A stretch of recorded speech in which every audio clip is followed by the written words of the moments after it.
Hi friends, welcome to அக்ஷயா.com. இன்றைக்கி இந்த வீடியோவில் ரொம்ப டிஃப்ரெண்ட்டான ஒரு ஈவினிங் ஸ்நாக்ஸ் ரெசிபி எப்படி செய்யறதுனா பார்க்க போகிறோம். இது மாதிரி புதுசாக ஒரு முறை ட்ரை பண்ணி பாருங்கள். குட்டீஸ்லேருந்து எல்லாருமே விரும்பி சாப்பிடுவாங்க.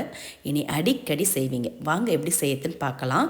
இப்போ இதை செய்யறதுக்கு மிக்சிங் பவுலில் 1.5 கப் அளவுக்கு கோதுமை மாவு சேர்த்துட்டு இதில் தேவையான அளவு உப்பு சேர்த்து மாவோடு நல்லா கலந்துக்கங்க.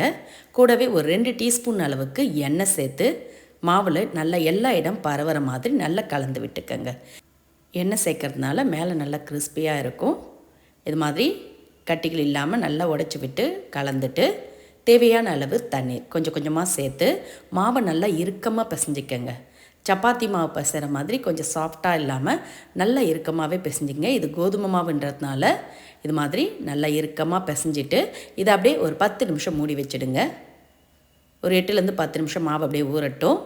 இப்போ இவங்களோட சேர்க்கறதுக்கு ஒரு மிக்சிங் பவுலில் ஒரு மீடியம் சைஸ் வெங்காயத்தை பொடியாக கட் பண்ணி சேர்த்துக்கங்க. கூடவே 2 பச்சை மிளகா பொடியாக கட் பண்ணி சேர்த்துட்டு இதோட நல்லா பழுத்த ஒரு மீடியம் சைஸ் தக்காளியும் பொடியாக கட் பண்ணி சேர்த்துக்கங்க. கூடவே ஃப்ரெஷ்ஷான கருவேப்பிலை மல்லி இலைகளையும் சேர்த்துட்டு இதோட 1/2 டீஸ்பூன் மிளகாய்த்தூள், 1/4 டீஸ்பூன் மஞ்சத்தூள், 1/4 டீஸ்பூன் கரம் மசாலா பொடி, தேவையான அளவு உப்பு சேர்த்துட்டு கூடவே ஒரு 1/2 டீஸ்பூன் இஞ்சி பூண்டு விழுதும் சேர்த்து நல்லா எல்லா இடம் பரவுற மாதிரி கலந்துக்கங்க. கூடவே சின்னதாக ஒரு கேரட்டு கூட துருவி சேர்த்துக்கங்க. சாப்பிட நல்லா இன்னும் சுவையாக இருக்கும். சேர்த்து அதோட மசாலா நல்லா எல்லா இடம் பரவுற மாதிரி கலந்துட்டு எடுத்து வச்சுக்கலாம். இப்போ ஃபில்லிங் ரெடி ஆகிடுத்து அப்படியே இருக்கட்டும். இப்போ பிசைஞ்சு மூடி வச்ச மாவை திறந்து பார்த்துக்கலாம்.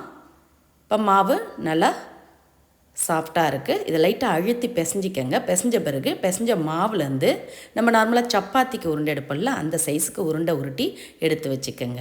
இப்போ உருட்டி எடுத்த உருண்டையை தேய்க்கிற மணையில் வச்சு கொஞ்சமாக கோதுமை மாவை தூவி நல்லா பெரட்டி எடுத்து தேய்ச்சிக்கலாம்.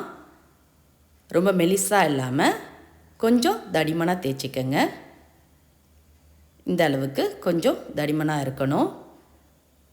சப்பாத்திக்கு தேய்க்கிறத விட இந்த அளவுக்கு தடிமனாக இருந்தால் தான் ஸ்டஃபிங் வெளியே வராமல் இருக்கும். மாவு எல்லாத்தையும் இது மாதிரி தேய்ச்சி எடுத்து வச்சுக்கோங்க. இப்போ தேய்ச்சி எடுத்த மாவை இது மாதிரி குட்டி பவுலில் அப்படியே உள்ளே வச்சு எடுத்துக்கோங்க. எல்லா பவுல்லுமே இது மாதிரி தேய்ச்ச மாவை வச்சுடுங்க. அப்போ தான் நம்ம ஸ்டஃபிங் வைக்க ஈஸியாக இருக்கும். இப்போ மாவு மேலே ஒரு முட்டையை உடச்சி ஊற்றிக்கங்க. ஒரு பவுல்லையும் ஒரு முழு முட்டையை உடச்சி ஊற்றிக்கங்க. உங்களுக்கு எத்தனை பவுலில் தேவைப்படுதோ அத்தனை பவுலில் எடுத்து வச்சுக்கோங்க. இப்போ இதில் நம்ம கலந்து வச்ச வெஜிடபிள் மசாலாவை ஒரு 2 டீஸ்பூன் அளவுக்கு சேர்த்துக்கங்க. இதே நீங்கள் முட்டையோட வெஜிடபிள் மசாலாவை சேர்த்து நல்லா அடித்து விட்டு கலந்தியும் டிவைட் பண்ணி ஊற்றிக்கலாம். இப்போ தேய்ச்சி எடுத்த இன்னொரு மாவை எடுத்து அது மேலே அப்படியே வச்சு பவுலோட ஓரங்களை நல்லா அழுத்தி விடுங்க. இது மாதிரி அழுத்தி விட்டாலே போதும். எக்ஸ்ட்ரா இருக்க மாவு அதுவாகவே பிரிஞ்சு வருது பாருங்கள். பவுலோட ஓரங்கள் தானாக கட் பண்ணி மாவு இது மாதிரி பிரித்து எடுத்துருங்க. இதை திரும்பவும் தேய்ச்சி எடுத்து இதுலேயும் நம்ம முட்டை மசாலா ஸ்டஃபிங்கை வச்சுக்கலாம். இது மாதிரி செஞ்சு எடுத்ததுமே உடனே பேனில் எண்ணெயை ஊற்றி சூடு பண்ணிவிடுங்க. ரொம்ப நேரம் ஊற வச்சிங்கன்னா மாவு ஓட்டை போட்டுக்கும். பாருங்கள், இப்போ இதை பொரித்து எடுக்கிறதுக்கு நான் ஃப்ரை பேனில் 3 குழிக்கரண்டி அளவு எண்ணெயை ஊற்றி சூடு பண்ணியிருக்கேன். அதில் அப்படியே பவுலை திருப்பி போட்டுடுங்க. எத்தனை உங்களுக்கு சேர்க்க முடியுதோ 1, 2ன்னு கூட சேர்த்து பொரித்து எடுத்துக்கோங்க. நான் இப்போ ஒன்றா சேர்த்து பொரித்து எடுக்கிறேன். இதை அப்படியே பவுலை ஒயிட்டு விடுங்க. மாவு வெந்ததும் பவுல் தானாக எடுக்க வரும். ஒரு 2 நிமிஷம் விட்டிங்கன்னா போதும். மாவு வெந்து பவுல்லேருந்து அதுவாகவே கைண்டி வரும். பாருங்கள், இப்போ பவுலை எடுத்துருங்க. டிஷ்யூ பேப்பரால் கூட பவுலை பிடிச்சி எடுத்துருங்க. சூடாக இருக்கும். பாருங்கள், வெந்ததும் பவுல்லேருந்து அதுவாகவே கைண்டி வந்துடுத்து. இப்போ அப்படியே திருப்பி போட்டுக்கோங்க.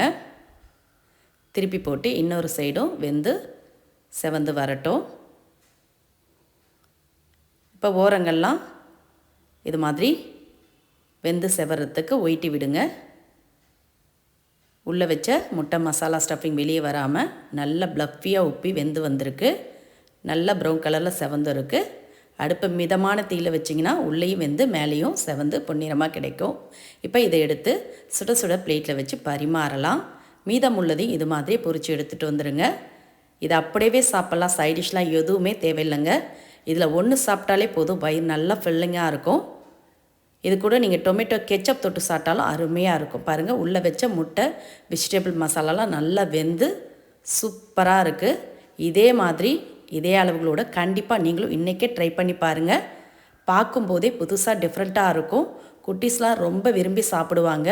இந்த ரெசிபி உங்களுக்கு பிடிச்சிருந்தா வீடியோக்கு ஒரு லைக் கொடுங்க. ஃப்ரெண்ட்ஸ் அண்ட் ரிலேட்டிவோட இந்த வீடியோவை நிறைய ஷேர் பண்ணுங்கள். மறக்காமல் நம்மளுடைய சேனலையும் சப்ஸ்கிரைப் பண்ணிவிடுங்க. கூடவே பக்கத்தில் இருக்க பெல் ஐக்கானை ப்ரெஸ் பண்ணிவிடுங்க. அப்போ தான் நம்மளோட புது வீடியோக்கள் நோட்டிஃபிகேஷனில் உடனுக்குடன் வந்து சேரும். மீண்டும் இது மாதிரி சிம்பிளான புதிய வீடியோவில் நாளை சந்திக்கலாம். நன்றி, வணக்கம்.